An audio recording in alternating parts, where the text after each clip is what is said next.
Hi everybody, Rad Mom here. Welcome back to the bedroom on this chilly autumn evening. Tonight we're going to be doing a little feminist theory where we're going to be talking about materialism versus idealism. Illustrated with Barbie and Star Wars because I'm an 80s kid and I can't help myself. Just how much material impact do ideas have? Can ideas hurt you? Really quick, like the video if you enjoy my content, subscribe to the channel so we can all work together to bring feminism back into the real world. Maybe hit the join button down below for $2.99 a month and support the channel because we're working on important stuff here, right? I'm going to say that the culture is actually currently anti-man and anti-woman. I was actually just sort of watching a video the other day. It's a fella. K and Skittles is the name of the channel. It was Barbie, of course, and I thought, feminism, Barbie, okay. And I haven't actually seen Barbie yet, but listening to other people's analyses is so very interesting. And then I just happened to be listening to another baggage claim video, and she was saying some of the same stuff about men, and I just thought, I'm not sure either of these people is wrong. Let's go. See, Barbie Land is a place of idealism. Philosophical idealism posits that reality comes from the mind, and that thoughts dictate reality, while materialism, correctly, posits that there is an external reality to ourselves, and that material reality, in fact, influences our thoughts. I think this is a false choice. I've always seen this as more of a question of emphasis, these two things inform one another. Obviously, I practice material feminism, and you'll probably have heard me refer to material reality as the common watering hole that we all have to return to at some point. But at the same time, ideas obviously affect the real world, right? It's not very hard to make that case, is it? Okay, this thing I'm recording this with is something that was based on something somebody saw in Star Trek. Ideas affect the material world. They do. Barbie Land operates on idealism. It is literally a land powered by the imaginations of the kids playing with their dolls. And I think this is a really good illustration, though, of what strict idealism would look like and, how absurd that is. Missing the point, of course, that the reverse of that, he makes this point that for simply reversing stuff doesn't fix anything, and the same goes for materialism versus idealism. You can't have strict idealism because we're not Barbie, and you can't have strict materialism because ideas matter. Barbie's sudden existential crisis is the result of the adult woman playing with her experiencing depression. People's ideas in the real world dictate the character of the Barbie's experience in Barbie Land. And that is why the mere introduction of the idea of patriarchy by Ken is able to completely reshape society, in a way that simply telling people about feminism or about matriarchal societies does not, you might notice, suddenly transform our world accordingly. No, not overnight. But obviously the dissemination of incendiary and subversive ideas is of concern to a lot of people, a lot of powerful people. And why would that be if they had no power behind them? And when Barbie deprograms the women who have bought into patriarchy in Barbie Land, they literally just take them aside and recite some basic feminist talking points to them. Any power you have must be masked under a giggle.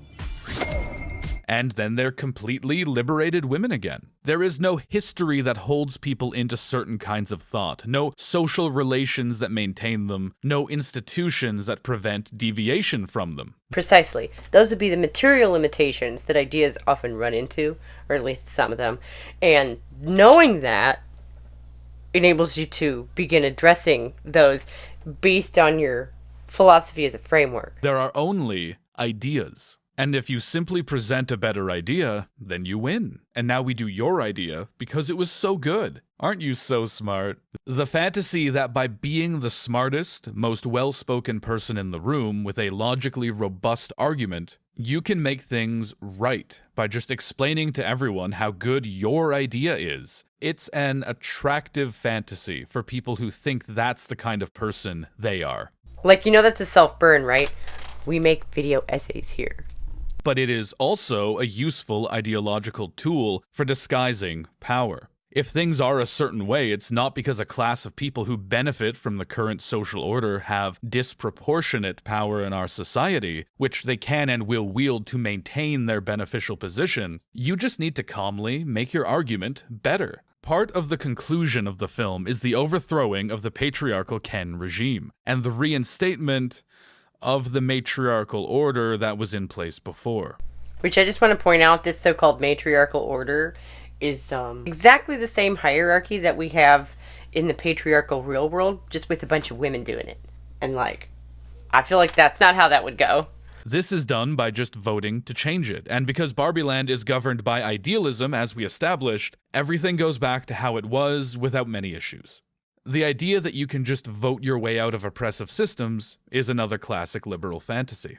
I feel like this is a different side of that argument of why have laws, right? People are just going to break them. With the Kens toppled, Barbie Land becomes a place where dynamics of oppression are not resolved, but simply reversed.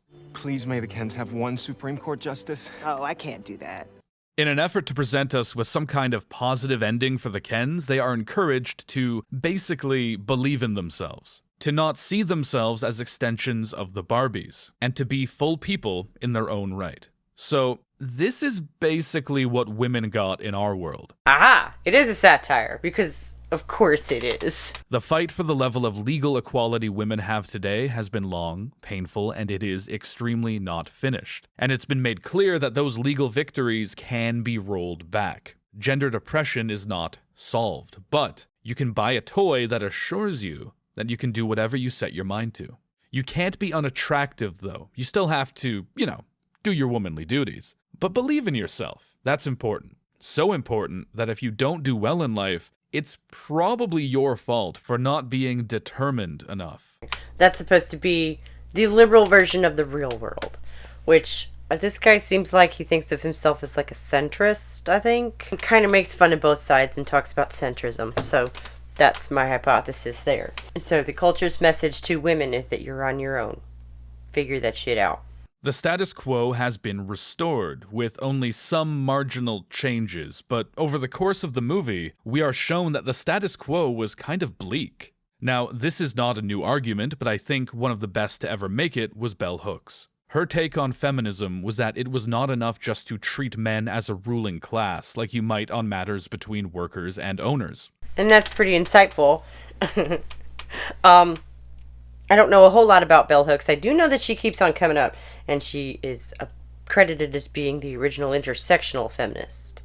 You don't have to scratch much below the surface to find that she wrote a lot under the banner of radical intersectional feminism, which, these days, those two words are used as antonyms, as opposites. So, we really need to get a hand on this lingo. That men were subjugated by a patriarchal society as well as women, though in very different ways. To be clear, she's not denying that women are oppressed and that men in many ways benefit from this system based on what they can extract from women, be it attention, reproductive labor, etc. But that this social order is destructive to both of them, and that the goal of feminism is not just the liberation of women, but the end of sexist oppression. And this is what has destroyed modern feminism. I would argue that that's not feminism, that's humanitarianism, I guess. And men probably need their own movement to, free themselves from the shackles of sexist oppression of, other men. Which is an issue that I really don't delve too deeply into, seeing as this is a feminist channel. Freedom for both men and women from systems of domination that prevent them from seeing each other and themselves as fully human. And I definitely support that. I'm working on it from the women's side, though. Now, for those who've been victimized by men in their lives and whose suffering has been ignored or covered up by a society that often prioritizes men's desires over women's safety, that can sometimes be a frustrating idea. Thank you for acknowledging that, Kay. I think those frustrations, legitimate and justified though they are, can sometimes lead to some really unhelpful places politically, including so-called radical feminists. Well, that just took a turn, didn't it? Okay, Bell Hooks was supposedly a radical feminist. who sometimes construct men as something akin to a predatory different species. Unsurprisingly, a tendency that would go on to lead many down the road of transphobia, as a belief in a fundamental and evil male essence imbued at birth informs a lot of the rhetoric that is used to incite hatred and violence against trans women. Okay, I don't hate trans women because you can't hate something that you don't believe in. There's no such thing as a trans woman. There are men who think they're women. Those exist. I do believe in some sort of a male essence. I feel like it's maybe imbued before birth. You're sexed from conception. I have 2 sons and a husband. I've had boyfriends. I have a dad. Like, yeah. I feel like there are some manly things that I just do not understand. Personally, I'm actually fine with that. I don't necessarily want to I feel like I've had far more of a glimpse into the male psyche over the years than I've actually really would have wanted. But that's another topic altogether, right? It's not an accident that so much transphobic rhetoric seeks to spread fear about trans women as all inherently predatory because they're secretly men. They are inherently predatory, but it's not the men part that's the problem. It's the secretly part that's the problem. Being a man's not the problem, but keeping it secret and using that to cross other people's personal boundaries makes you a creep. Even viewing people who are men that way is kind of ludicrous. Agreed. I think that anybody who views an entire demographic through a single lens is a bit myopic. But similar perspectives on the nature of the tension between men and women can be seen from people who would be furious to be compared to those bigoted groups, but who nonetheless revel in this sort of framing of feminism that imagines men as the sole source of patriarchy.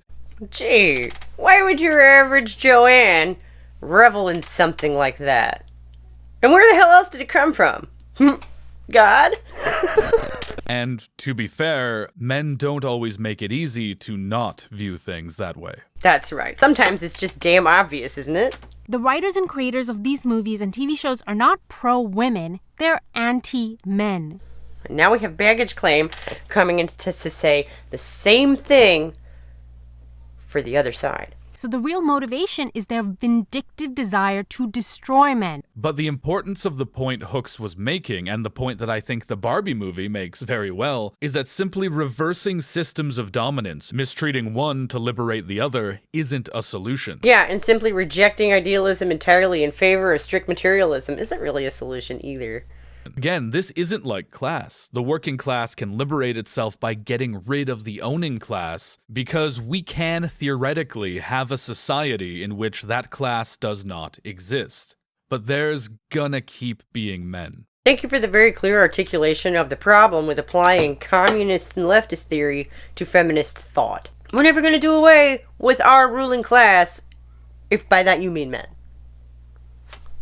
If we do that, the human experiment is over. That's not going to happen. And all the heroes that men everywhere looked up to have been torn down, stripped, and humiliated. When confronted with the terrible stats of male suffering, there are plenty of people everywhere rejoicing that men are finally getting their comeuppance. There are extremists in every camp. Are there people out there who just, think all men should die? Well, we saw one of them in a couple weeks ago in a video, didn't we? Are there women out there who hate all men everywhere? Yeah, there are. There are extremists in every philosophy. There are extremists in every school of thought. We don't write off any other philosophy based on the most extreme members of that group. Baggage claim has a tendency to get a little shrill and a little hyperbolic. But, I don't know. I think our friend Kay may be illustrating exactly what she's saying. What it means to be a man can and hopefully will change, and hey, maybe that type of identity itself will come to not mean very much. I don't think that's very likely. I don't think the identity of man just sort of disappearing is actually going to happen as long as they exist, right? That's ridiculous. So put a pin in that. Do you think men are actually just going to go gentle into that good night? For what? What sins exactly have these men committed that they deserve this? But a political project that just says, anyway, fuck approximately half the people on Earth, just isn't serious. That's right. So the real radical feminist must be somewhere else, right? But it's these types of vindictive people that have for some time now infiltrated Hollywood writer and executive boardrooms with their sole goal to bring men to their knees with a stiletto planted firmly on their necks. This isn't about empowerment. Especially when, tragically often, there are a lot of women on the opposite side of struggles for women's liberation. I thought we had a terrible liberal problem in Hollywood. But, you know, by his definition, these are radical feminists. And, like, not by Bell Hooks' definition, I'm sure. Words. This isn't about empowerment. This is about domination. What, no smile? Or the existential threat thereof. Like, Star Wars is sacred to a lot of guys. And this movie basically gave it to the girls. You're never going to make Star Wars a girly movie. That's not going to happen. Right? So what the fuck does this accomplish other than giving somebody like me a good laugh? How do men as a group tend to respond to a threat of domination? With a no-bold rebellion, of course. This might help explain some of the ideas I've seen bouncing around lately about how women have more rights than men. Like, I've really seen young men who espouse some crazy shit. And where in the heck do they get these ideas? More importantly, why are they not obviously ridiculous? And less dramatic than that is the day-to-day role not just men but many women play in subtly reinforcing gendered expectations. Like, for example, most people's mothers. Oh, I'm sorry. I just stumbled in here. I'll see myself out. In the scene where Barbie's feet stop being shaped to perfectly accommodate heels, all the women around her react in disgust. So does one of the Kens, and they tell him off for it, as if to say, no, this is for women to enforce on other women. Now, Kay's a little bit out of his ken here. But he's touched on an interesting point. I hadn't seen the movie, but I pulled up a special treat for you. We're going to actually watch the clip.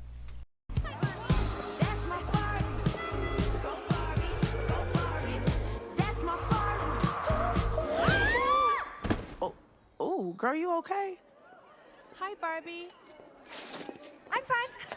A-okay. Great cheer, Kens. Come on, Barbie, let's run towards the water. Okay.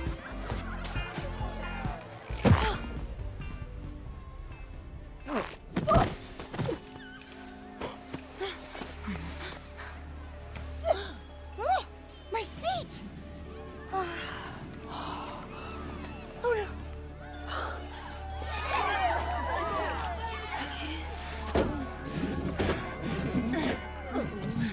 Hey, Barbie. Hi, Barbie. Hi, Barbie. Yeah, Barbie, I just fell. Fell? I'm so embarrassed. Barbie doesn't get embarrassed. I know. Barbie, I don't even have context for this, but my feet, my heels are on the ground. I'm no longer on tiptoes. That's okay. Let me see. See, I heard one of them was actually a dude. There he is. The one who says, "It's okay, let me see." And then cannot handle it.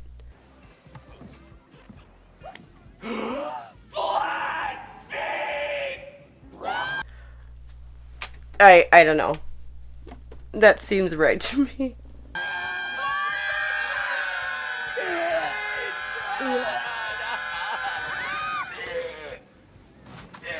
Stop it, Ken. That's what you call telling off? Considering this is Barbie Land, it could almost be leave this to the ruling class, little boy. But, like, I'm not getting even cattiness here. They're just like, go away. There are legitimate reasons, you know, why women might need to deal with certain things without the presence of men, right? Stop it, Ken. I'm sorry. I'm sorry. I know I'm stereotypical Barbie and therefore don't form conjectures concerning the causality of adjacent unfolding events, but some things have been happening that might be related. Bad breath this morning, a cold shower, burnt waffle, and falling off my roof. You're malfunctioning. What? No, I'm... Am I? I've never seen this kind of malfunction before. It's usually just hair related. I just had to let her say that. That's too funny. I was shocked at how short this scene is, considering how many people have made such a big deal about it. But, like, what did you think? I really did not get the closed off, like, women only vibe from that, like, at all. It was really just kind of short and sweet and like, stop it, Ken. Like, they were not upset. Okay, they were not offended. They just didn't want his input. I don't know. I feel like maybe Kay's reading a little bit into that.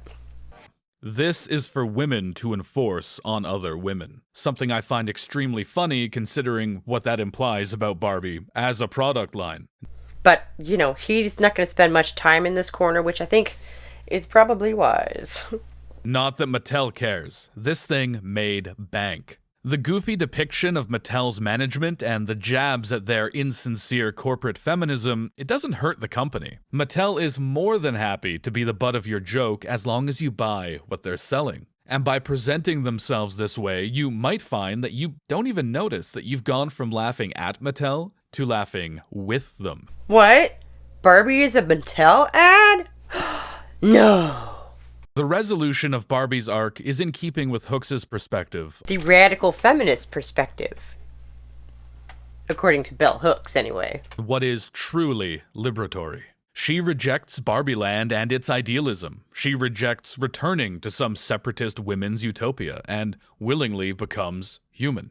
Even after learning how much bullshit comes along with being a woman, it might feel a bit cheap to take this single act as the overarching statement of the film, given the liberal corporate girl power feminism we've otherwise had to sit through to get this far. The act of rejecting Barbie Land recontextualizes the rest of the film, from an endorsement to a rejection of those modes of thought. That's true. The ending of a story really does color how you see the rest of it. At least one hopes. At least for those of us who will choose to think this much about the Barbie movie. We're being facetious in our self-congratulatory talk there, right? I think it's valuable to place these ideas next to each other like this, considering how power, and I mean real power, state and capital power, has taken to using the notion that including marginalized people in powerful institutions somehow makes those institutions less oppressive. Also, Because female empowerment is not really the goal. Nope. Empowerment for anyone is not the goal. I'm hearing the same kind of stuff all over, because now we're going to hop to Star Wars a little bit and kind of analyze the messaging there that men are getting. The Battle of the Sexes messaging there. The Battle of the Sexes, incidentally, is this notion that, some men think that women ought to be their servants, and a lot of women don't like that idea. That's the essence of it. I mean, if it were, they would realize that weak men are actually making women unhappy. But pretending to care about female representation is just the top, palatable decoy layer of their agenda cake. The writers and creators of these movies and TV shows are not pro-women, they're anti-men. And see, I don't feel like she does a very good job of actually making that case in this video, but I think Kay may have really illustrated it for her. The way he talks about the male identity.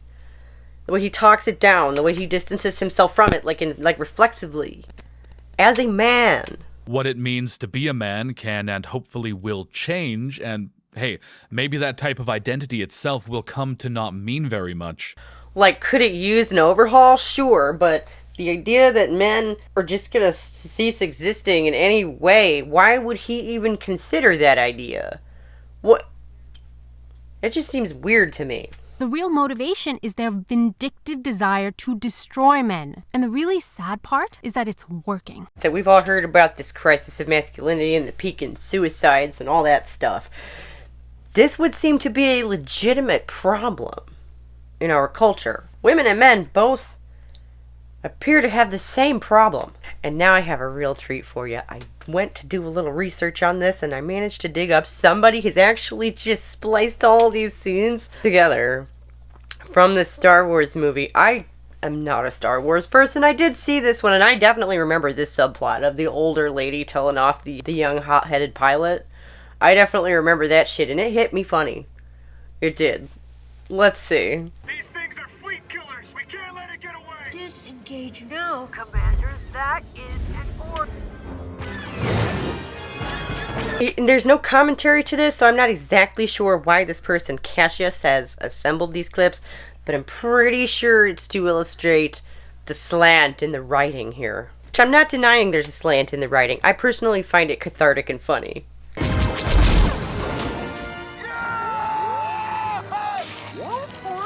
All clear.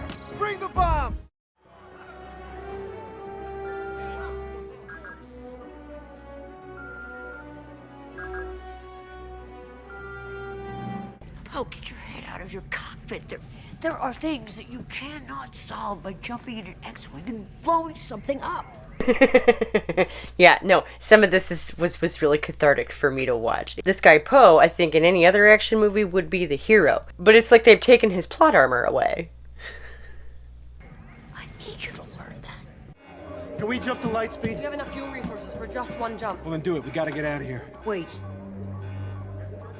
They've tracked us through light speed. The chain of command is clear as to who should take her place. Like, to be fair, I thought it would be him too. Not only because of the trope of, you know, the hot-headed hero guy who saves the day, but also because as an audience, we've spent a whole lot of screen time with him up to this point. And Admiral Holdo really does kind of just come out of nowhere, at least to my recollection. Vice Admiral Holdo of the cruiser Ninka. That's Admiral Holdo? Battle of Chiron Belt, Admiral Holdo? Yonta. Not what I expected.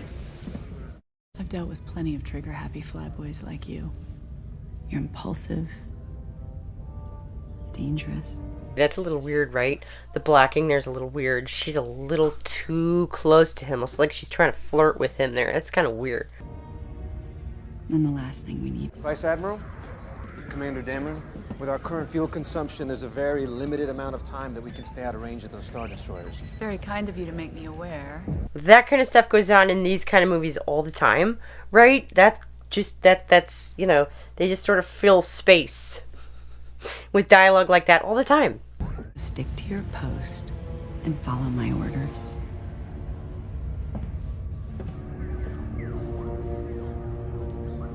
Admiral Holdo will never agree to this plan.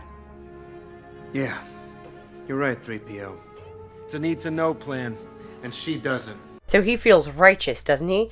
And in any other movie, he would be the hero. I really get this feeling. He's gambling on tough odds, right? And he's supposed to come out on top. We've seen this story 1,000 times. Fuel reserves at 6 hours. Maintain our current course. Steady on. The idea that the people who are twice his age, who are supposed to be in charge, might actually know what they're doing, that on its own is not offensive, is it? All of them? We're abandoning ship? Is that's what you got? That's what you brought us to? You kind of make him look a bit like a maniac there. But, like, again, a lot of these dudes in these movies, they really do, like, make crazy leaps and crazy gambles, right? They always win because they're the hero and they have plot armor. Let's not have a scene. No, let's. Hold on! Captain, you're not allowed in. Flyboy. Cut it, lady. We had a fleet, now we're down to one ship, and you've told us nothing. Like, how many times have we seen this scene, like, over the hero's shoulder as he's given the boss what for that they deserve? You know, people couldn't understand why they wouldn't just, you know, inform him. And I don't know anything about military strategy, really, but maybe it was a need-to-know plan. That's not a reason for this level of insubordination, in my opinion. You have bet the survival of the Resistance on bad odds and put us all at risk? Which is exactly what heroes do all the time. There's no time now. We have to get clear of the cruiser. Load the transport. Leia. She puts an end to his insubordination. Which, you know, sometimes you gotta speak the language people understand, don't you? But this guy Cassius could have left this out. And I'm not familiar enough with this film. I would have never known that this was in here. And he does not offer any commentary in script underneath this part. But watch this. Okay, help me push him up, guys. That one's a troublemaker. I like him. Me too. They like him, okay? They're not holding any hard feelings against this kid for what he is. They understand what he is.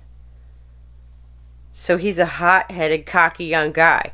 They exist, don't they? And the idea, again, that the older people who are supposed to be in charge of this shit might actually have some idea what the fuck they're doing. I don't know, that sounds fairly reasonable to me.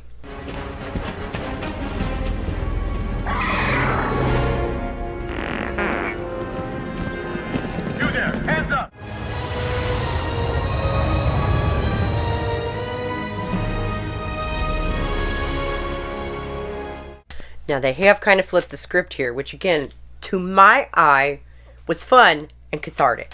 On the other hand, I'm not really a Star Wars fan, and there might be a reason for that. Holdo knew the First Order was tracking our big ship. They're not monitoring for little transports.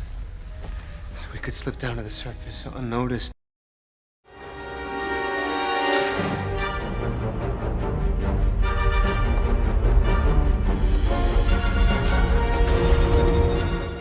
Sir, the Resistance cruiser is preparing to jump to light speed. It's empty. They're just trying to pull our attention away. But, like, isn't the Empire, the bad guys, whoever they are, in Star Wars being, like, kind of stupid? Isn't that a classic trope? This isn't sexist or racist. It's a bunch of white guys in stupid hats being dumb. Yep, that sounds like the bad guys from Star Wars to me. Pathetic.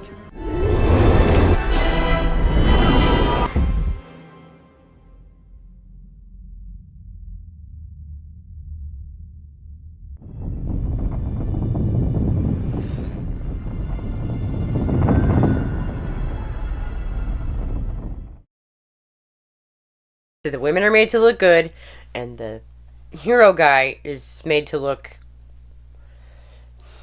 like what he really is, essentially. It was sort of spooky and really funny to me to see some of those familiar scenarios kind of spun on their head of like how that might actually go if that guy didn't have any plot armor. But now, this guy Cassius makes a point that I missed entirely. Every rebel with more than one line of dialogue is either female or non-white.